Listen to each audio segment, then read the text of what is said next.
You know, I kind of find that with me personally, the more I've got on my plate, the more I'll actually do. Recipe testing, it was fun, but it was very labor intensive.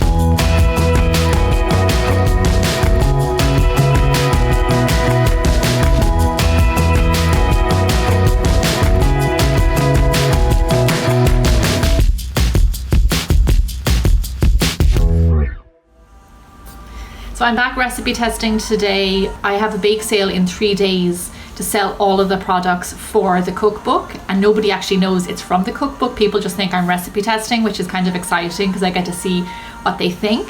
So I had a bake sale when I was testing recipes for the book, and the reason I did it was because, number one, Irish people like to make life harder for themselves, and that's exactly what I did.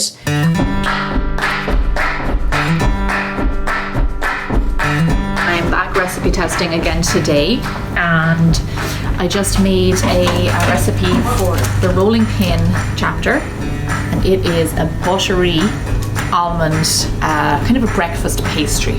Check out that guy.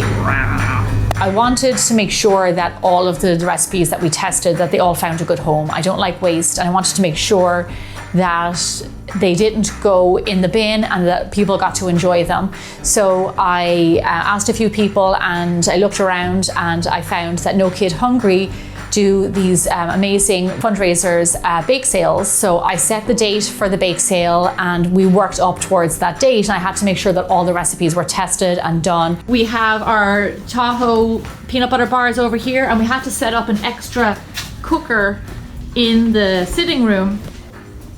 That is shortbread, Irish shortbread, so that's also going to be in the book. So we're excited about all these recipes, aren't we, Waffles? Yeah. So what's the process like with your recipe testing? I'm pretty good at reading recipes, so I have a fairly good idea of if it's going to work out. So far, 99% of everything that we've made has worked out. I find a recipe, I make one up, I test it, usually it works, and now I have to document everything. You write a recipe, then you test it. You might have to go back and change it. You test it again, you might have to go back and change it again.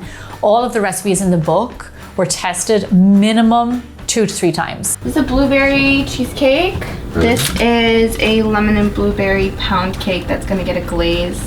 Cinnamon roll bun cake. Like, we tested a lot, and I really had to make sure that they were perfect, that every detail was in there, that the quantities were spot on, just to make sure that what I have in the picture in the book is exactly what you're going to end up with as well.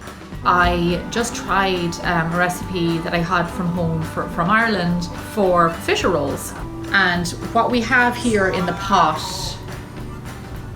I don't even know what this is. It smells weird. During the process, like, some got marked off the list because I just felt like they weren't strong enough to compete with like the recipes I had already chosen for the book, that maybe they didn't match like the theme, they didn't fall into a chapter like wooden spoon and bowl or like no oven needed. So I also made a carrot cake. Now, it was a lovely carrot cake, and I was taking it out of the tin to show Olivia, my culinary assistant, how nice it was. And it literally snapped in half. So here I am recipe testing for the book. I am in my neighbor's house because my oven is broken. So a really fun thing happened during the whole bake sale and the testing process. My oven broke in my kitchen, the heating element went. My neighbors Sharon and Howard let us in there to their house. They've got a gorgeous kitchen, it's way nicer than mine, and a lovely big oven, and they let me use their oven. So we baked off trays of cookies. So for one morning before the bake sale, I went between my house and their house with trays upon trays of cookies. And then we also set up a little toaster oven in the sitting room to like bake any like excess cookies and things like that, any cakes. So as you can see, I have a little toaster oven that I've been testing all of my recipes for the book on. Yes, 115 recipes in an toaster oven. So if you guys have any complaints, email them to Kevin, because I need a new oven. It's kind of Murphy's Law that something like that would happen, In the Bigger Bolder Baking Cookbook, I've got a whole chapter dedicated to recipes that you don't need an oven for. For me personally, I find them really convenient, especially if you're entertaining and you already are occupying your oven. It's something that can be made in advance, maybe a day or two in advance, and then popped into your fridge or to your freezer. And if when you go through the Bigger Bolder Baking Cookbook from cover to cover, you will find a lot of recipes like that. A not so traditional way to make something. So it's 8 p.m. here in Santa Monica. I've been recipe testing for the last 11 hours. I've been in this kitchen since 7 a.m. It hasn't been easy, I'm not gonna lie to you. I haven't had a shower today. I haven't eaten today. I have wine, which is helping. I learned a lot from the testing process. There has to come a point, and this actually with regards to the book in all, comes a point where you have to just bless it and be done with it. You know, you've tested it 2, 3, 4 times. Maybe one time it didn't come out exactly the same as the others, and then you want to test it again to make sure. These are Anzac cookies. These are like really oaty, they're Australian cookies. So these are some coconut kisses. They are going to be in the first chapter of the book. I stand by my recipes. I know they work. I put a lot of effort into them to making sure that they come out just right. I had to make sure that like all the recipes were like really special, that like they all shined in their own right. The book, what I wanted it to be was a solid collection of recipes that people will treasure, and for it to be their baking Bible going forward, something that they can always put their hands on at any time and make something really special out of. So I'm testing recipes for the book. As you can see, I've got all of my notes up here. The green are the recipes that I've done, and everything else is what I haven't done and I still have yet to do.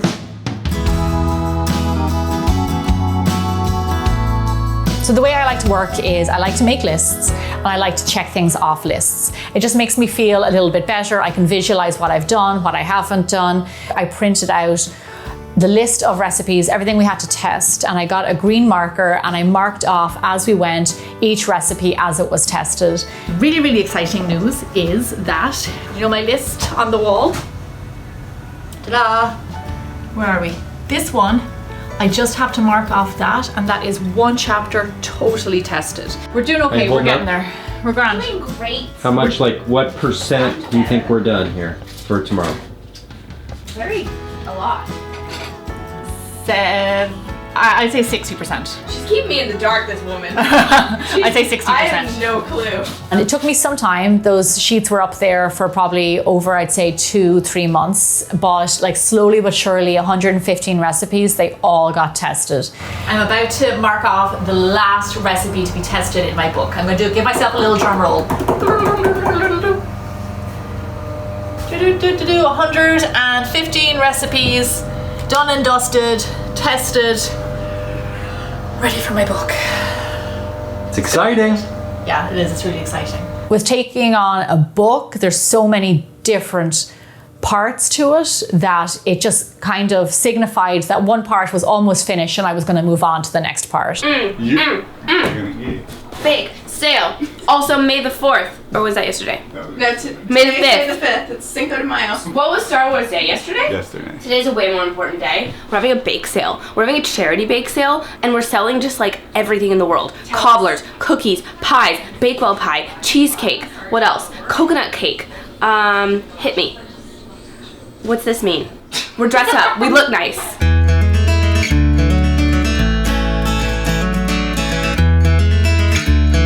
I met some really great people that day. 2 of everything. Okay. People from all around the LA area, bold bakers, people who watch me on YouTube and Facebook, Instagram, showed up to support No Kid Hungry and to support me, which was really awesome. The thing about it is that nobody knew I was writing the book at that stage. So all the people who showed up were buying and tasting the recipes, and nobody knew that they were from the book.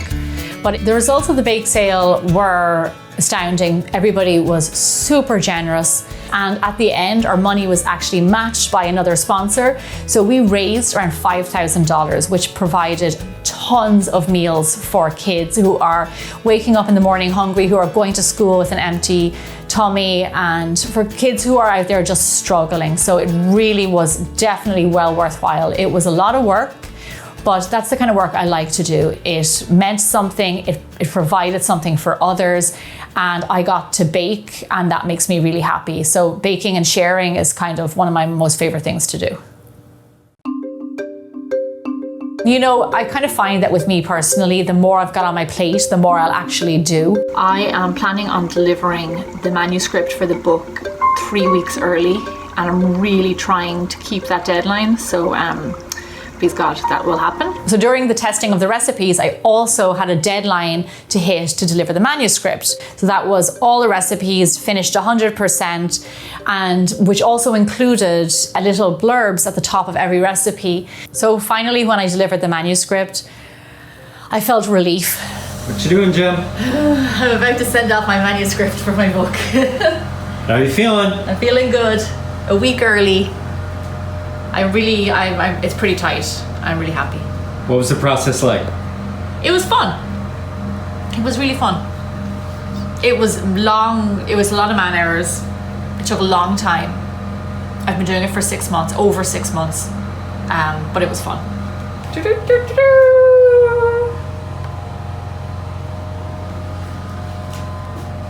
Congratulations! Good going. Now I'm going to get a massage. Every day and evening and early morning was spent pulling this book together, and it was finally out of my hands and on to the publisher. You know, there's a point where you have to just say enough is enough and send it off. And I was really happy with in what state the manuscript was in, and it was ready to go to the publisher. However, that meant that I had to move on to the next process of the book, which was the photography. Coming up in the next episode, I was very excited about the photography. It was actually the part I was looking forward to the most out of the cookbook. I also was a little bit nervous because I really wanted the photography of the cookbook to just be like rock star photos.